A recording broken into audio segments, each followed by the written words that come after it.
ভাঙড়ের ভূমিপুত্ররাই রাজনীতি করবে, যেমন কাইজার আহমেদ, আরাফুল ইসলাম সহ যারা ভাঙড়ের ভূমিপুত্র তারাই ভাঙড়ের তৃণমূল কংগ্রেসটাই করবেন? হ্যাঁ, আমরা সব এক হয়ে গেছি অলরেডি। আমরা সব এক হয়ে গেছি। ভাঙড়ের ভূমিপুত্র না না, এটা এটা এটা নো কমেন্টস, এটা নাম ধরে বলবো না। আমরা সব এক হয়ে গেছি এবং আমার যে সংগঠন আছে এবং আরও যে সংগঠনের লোকজন যারা বসেছিল তারা খুব খুশি। আমরা প্রত্যেকের সঙ্গে আলোচনা রেখে দিয়েছি এবং আগামী দিনে ভাঙড়ের ভূমিপুত্র রাজ করবে, এখানে বহিরাগত কেউ রাজ করবে।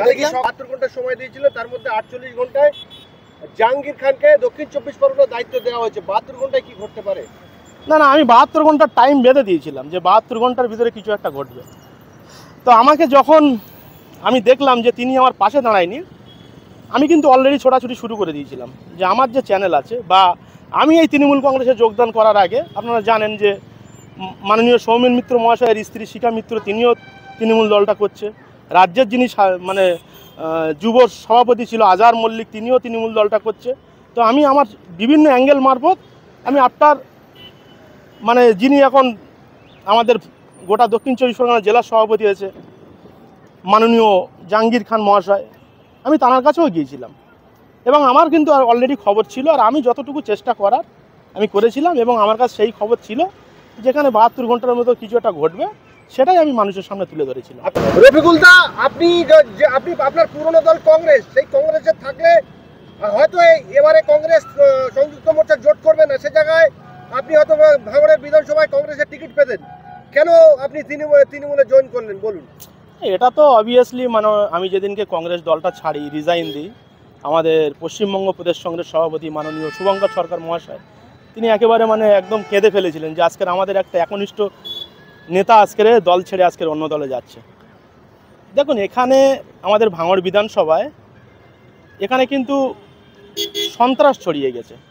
ভাঙড়ের নামটা, ভাঙড়ে যে একটা সুনাম ছিল আজ থেকে 20 বছর আগে বা 15 বছর আগে, সেই সুনামটা ভাঙড়ের আর নেই। টিভি খুললেই, মিডিয়া খুললেই সবসময় ভাঙড়ে কেউ খুন হয়ে যাচ্ছে, কেউ মার্ডার হয়ে যাচ্ছে, এই ধরনের একটা নোংরা রাজনীতির খেলা চলছিল। তো 2021-এ যে সংযুক্ত মোর্চা হয়েছিল, সেই সংযুক্ত মোর্চায় কিন্তু কংগ্রেস, সিপিএম ও আইএসএফ জোট হয়েছিল। তো সেখানে কিন্তু নওশাদ সিদ্দিকীকে ভাইকে জেতানোর মূলে একটা কাণ্ডারি হিসেবে আমি কাজ করেছিলাম। তো যখন নওশাদ সিদ্দিকী ভাইকে এমএলএটা করা হলো, তারপরে থেকে দেখা যাচ্ছে যে আলটিমেটলি ভাঙড়ে আরও কিন্তু একের পর এক যে রাজনৈতিক রণকৌশলের মাধ্যমে খুন মার্ডার হতেই থাকছে, হোক সে তৃণমূলের দ্বারা হোক বা আইএসএফের দ্বারা। তো সেক্ষেত্রে আমি কিন্তু ভাবলাম যে এই ভাঙড়টাকে একটা সুস্থ জায়গায় নিয়ে আসতে হবে। সুতরাং আর আমাদের পশ্চিমবঙ্গবাসীর মানবিক মুখ্যমন্ত্রী মাননীয় মমতা ব্যানার্জি মহাশয়া তিনি যেভাবে 94টা প্রকল্পকে সামনে রেখে যে একের পর এক পথ এগিয়ে যাচ্ছে, তো সেই দিক বিবেচনা করে আমি কিন্তু ভাবলাম যে ভাঙড়ের মানুষকে একটা পরিষেবা দিতে হবে। ভাঙড়ের পিছিয়ে পড়া মানুষ, খেটে খাওয়া মানুষ, মেহনতি মানুষ, সাধারণ যারা চাষি, তাদেরকে একটা সুন্দর পর্যায়ে নিয়ে যেতে হবে। তো সেক্ষেত্রে কিন্তু আমি ভেবেছিলাম যে আমি কংগ্রেসটা ছেড়ে তৃণমূল কংগ্রেসে যোগদান করব এবং যোগদান করার অনেক আগে থেকেই আমার কাছে তৃণমূলের যে সমস্ত নেতারা আছে তারা কিন্তু 2-3 বছর ধরে আমাকে পিছনে পড়েছিল। তাই অনেক বিবেচনা করার পরে আমার যারা দলীয় সমর্থক, তারা কারা, যারা আপনার সঙ্গে তৃণমূলে যোগদানের জন্য যোগাযোগ করছিল, তারা কি ভাঙড়ের তৃণমূল নেতারা না অন্য কোনো জায়গায়? ভাঙড়ের আছে, সব রকম আছে, দূরেরও আছে, নাম ধরে বললাম না। তো সেক্ষেত্রে আমি কিন্তু আমার দলীয় লোকজনদের সঙ্গে আমি কথা বলি তারা যখন বলে, এবং জীবনতলাতে কিন্তু যোগদানের আগে পর কিন্তু 9 সপ্তাহে 9টা মিটিং করি আমার লোকজনদেরকে নিয়ে। আমি কিন্তু এই দলে কিন্তু একা আসিনি, আমার যে টোটাল টিম ছিল সেই টিমটা নিয়েই কিন্তু আমি সোনপুরে যোগদান করেছিলাম এবং তারপরেও একটা যোগদান আমি জীবনতলাতে করিয়েছিলাম। তো আমার যে মূল উদ্দেশ্য যে ভাঙড়টা একটা জায়গায় নিয়ে আসতে হবে। তো সুতরাং আমি এই বিভিন্ন উন্নয়নমূলক কাজকে সামনে রেখে আমি তৃণমূল কংগ্রেস দলে যোগদানটা করি। কিন্তু যোগদান করার পরে কি বুঝলেন যোগদান তো করার অল্প দিনের মধ্যে আপনি দলের বিরুদ্ধে কথা বলছেন, দলের অবজারভারের বিরুদ্ধে কথা বলছেন, আপনি যার হাত ধরে দলে ঢুকেছেন তার বিরুদ্ধে কথা বলছেন, কি এমন ঘটেছে? এটা আপনাদের ভুল হচ্ছে, দলের বিরুদ্ধে আমি কথা বলছি না। এখানে দেখুন, এখানে বিগত 19 তারিখ দুপুরবেলা আমার উপরে একটা নির্মমভাবে একটা ঘটনা ঘটানো হয়, যে ঘটনার মূল অভিযুক্ত অদূত মোল্লা, সে বেশ কিছু আইএসএফদের ছেলেদেরকে নিয়ে আমার উপরে একটা হামলা চালায়। এবং সেই হামলায় কিন্তু আমি 2 মিনিট আগে আমার একটা তৃণমূল কর্মী মারফত আমি খবর পাই যে আমাকে আজকের মার্ডার করে দেওয়া হবে। এবং অদূত বলে যে ছিল, তার সঙ্গে আইএসএফের কিছু লোকজন ছিল, 30টা বাইকে 60 জন ছিল ওনারা। তো আমাকে যখন ধাওয়া করে, তো আমি সেদিনই ভাবছিলাম যে আজকে তো আমি মারাই পড়ে যাব। তা আমি চিলেতলা পর্যন্ত গিয়ে একটু গা ঢাকা দিই, কিন্তু আমার যে সমস্ত সমর্থক আছে ভোগালী টুয়ে, বানিয়াড়ায় 3টে বুথে গিয়ে 16-17 জনের বাড়ি তোরা তল্লাশি চালায় এবং প্রচণ্ড গালাগালি করে যে আজকের ওকে মেরেই দেবো। কারণটা কি? আপনাকে মারতে চাচ্ছিল, কারণটা কি? এটা হলো দেখুন, যে আমি যে দীর্ঘদিন ধরে যে 2016 সাল থেকে প্রয়াত তৃণমূল নেতা যে মাননীয় সৌমেন মিত্র মহাশয়ের হাত ধরে রাজনীতিটা করতাম, এবং 2021-এর আগে এই শাসক দলের বিরুদ্ধে কিন্তু ভাঙড়ে একটা জোরদার সংগঠন খাড়া করি।